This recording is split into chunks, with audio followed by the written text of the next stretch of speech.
আবু জেহেল মুশরিক হয়ে মরার পেছনে কারণ কি ওইটা আগে জানতে হবে। কারণ আমরা যদি ওই রকম কোন আচরণ করি, ওরও ঈমান ছিল আল্লাহর উপরে, আল্লাহকে বিশ্বাস করতো। আমা ইউমিনু আকসারুহুম বিল্লাহি ইল্লা হুম মুশরিকুন, সূরা ইউসুফ 13 নম্বর পারা 7 নম্বর পৃষ্ঠা 3 নম্বর লাইনে শেষ নাম্বার উপর 106 নম্বর আয়াত।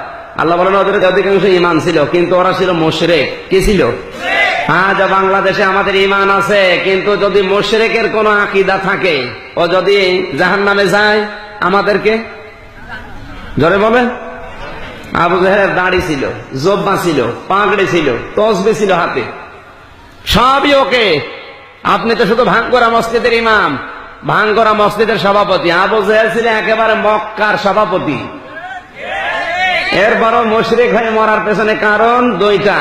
এক নম্বরে কারণ হচ্ছে ইকরার বিল লিসান করেছে, মুখে পড়তো কালেমা, তাসদীক বিল জিনান, অন্তরে বিশ্বাস ছিল না ওটা আল্লাহ জানে, আমি বলতে পারবো, কিন্তু আমল বিল আরকান এইটা ছিল না।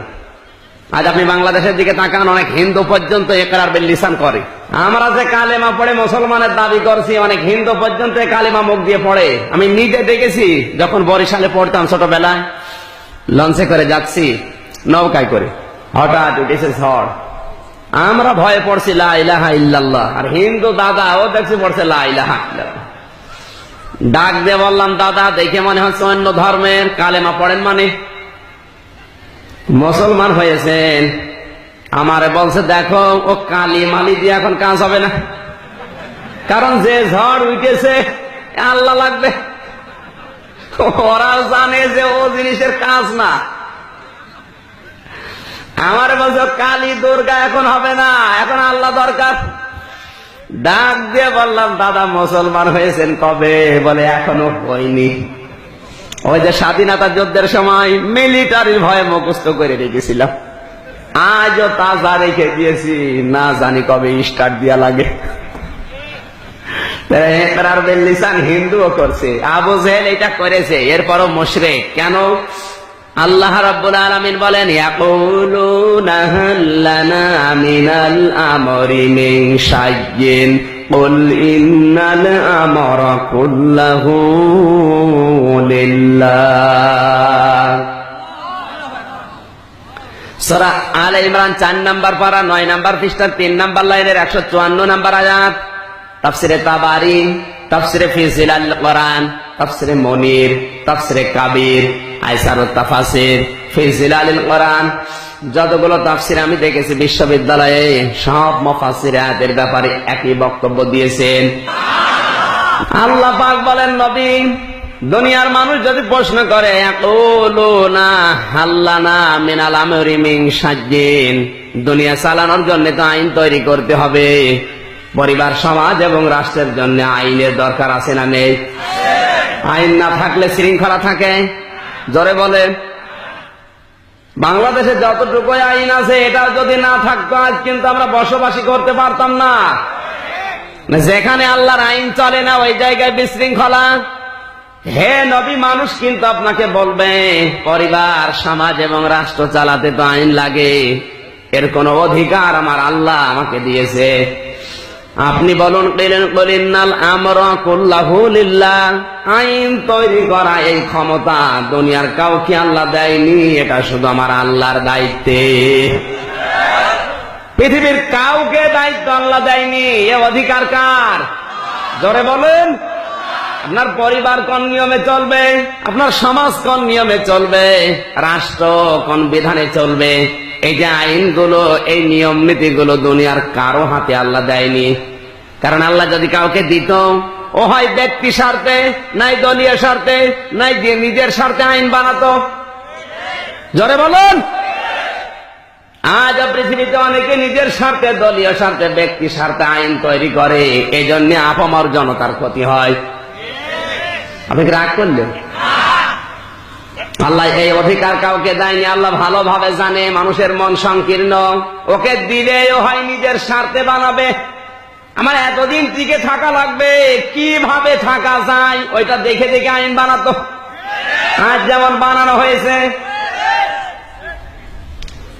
এই জন্য আল্লাহ কাউকে অধিকারটা দেয়নি, আল্লাহ নিজের কুদরতি হাতে রেখে দিয়েছে। আল্লাহ বলেন আমার ওই কুদরতটাই কোরআনের ভেতরে দিলাম, একটা দুইটা না, 500 আয়াত শরীয়তের বিধান। সুবহানাল্লাহ বলতে পারেন? 6666 আয়াত কোরআনে আল্লাহ দিয়েছেন, এর 500 আয়াত শরীয়তের বিধান। একটা যদি কেউ অস্বীকার করে, ওর সঙ্গে সঙ্গে আবু জেহেলের মতো মুশরিক। কথা বলে না কেন? আবু জেহেল কালেমা পড়ার পরেও শুধু এটা মানতো না, ও জানতো যে আমি যে চেয়ারে বসে আছি অবৈধ চেয়ার, আমার এই ক্ষমতা অবৈধ। মুহাম্মদ রাসূলুল্লাহ যেটা বলতে চাই, আমি যদি ওর কথা মতো আমার পরিবার সমাজ এবং রাষ্ট্রের নিয়ম তৈরি করি, এই লা ইলাহা ইল্লাল্লাহ মুহাম্মাদুর রাসূলুল্লাহ, তাহলে আমি যে নিয়ম নীতি বানিয়েছি আমার এই চেয়ার টিকবে না। এই জন্য আইন বানিয়েছিল। আজ পৃথিবীর ময়দানে অনেকে কিন্তু এই চিন্তায় করে, হুজুর যা বলে মিথ্যা বলে না, কিন্তু এগুলো মানতে গেলে আমার যে অবৈধ ক্ষমতা থাকবে না, তখনই বলে এটা রাজনীতি। আবু জেহেল এটাই বলতো সব চলতে দেওয়া যাবে, কিন্তু কোরআনের এই কথা চলতে দেওয়া যাবে না। কারণ এইটা চলতে দিলে মানুষ যখন বুঝবে যে কোরআন এই কথা বলতে চায়, আমি যে 2 নাম্বার, আমার এটা চলবে না, তখনই বলতো আল গাউফি লাআল্লাকুম তাগলিবুন, মুহাম্মদুর রাসূলুল্লাহ কোরআনে বাধা দাও, ওর তাফসীর মাহফিলে ওয়াজ মাহফিল বন্ধ করে দাও। ওগুলো বন্ধ যদি করতে পারো তোমাদের বিজয় আসবে, তোমরাই গালিব হবে, কারণ আমাদের বাপ দাদাদের গালি দেয়। আজ হয়তো অনেক আবু জেহেল আছে, কথা বলে না যে বাপ দাদাদের গালি দেয়, বলে রাজনীতি করে। কথা কিন্তু একই কথা বলেন, একটা কথা আপনি খণ্ডন করতে পারবেন না। আপনি মিলান, মনে করছেন হুজুর ছোট, দাড়ি নাই, ছোট দাড়ি ওঠে না, করবো কি? সার দিয়ে আমার দাড়ি হয় না, এত দোয়া করে আল্লাহ কটা দাড়ি দাও, দাড়ি হয় না। আর মানুষ দাড়ি কেটে কোল পায় না। অনেকে দেখবেন সকালে বিকালে দাড়ি কাটে, আছে না নেই? আর আমার দেখেন তো, আমার বংশে এটাই বড় দাড়ি, এর উপর আর দাড়ি নেই। এই যদি হয় বড়, তে আমার বংশে যারা আছে ওদের দাড়ি আছে 5-6টা করে। কত বড় বড় জায়গায় আল্লাহ নিয়ে গেল, শুধু দাড়ির জন্য মায়ের খেয়ে যাচ্ছে। এই যে ভাবনা দারুল আমানটা আছে, লক্ষাধিক মানুষ হয়। এই স্টেজে ওঠার বলে মানুষ বলে বাচ্চা হুজুর, আমি কি বাচ্চা? আমারই একটা বাচ্চা আছে। শুধু দাড়ির এই সমস্যাটা। হুজুর ছোট না ভাই, লেখাপড়া যা আছে বাংলাদেশে প্রায় শেষই হয়ে গেছে। কওমি মাদ্রাসায় পড়েছেন, আলিয়া মাদ্রাসায় পড়েছি, কামে হাফেজে পড়েছি, অনার্স মাস্টার্স করলাম, এর উপর আবার আছে কি? তারপর ওই বাচ্চা কাটছে না।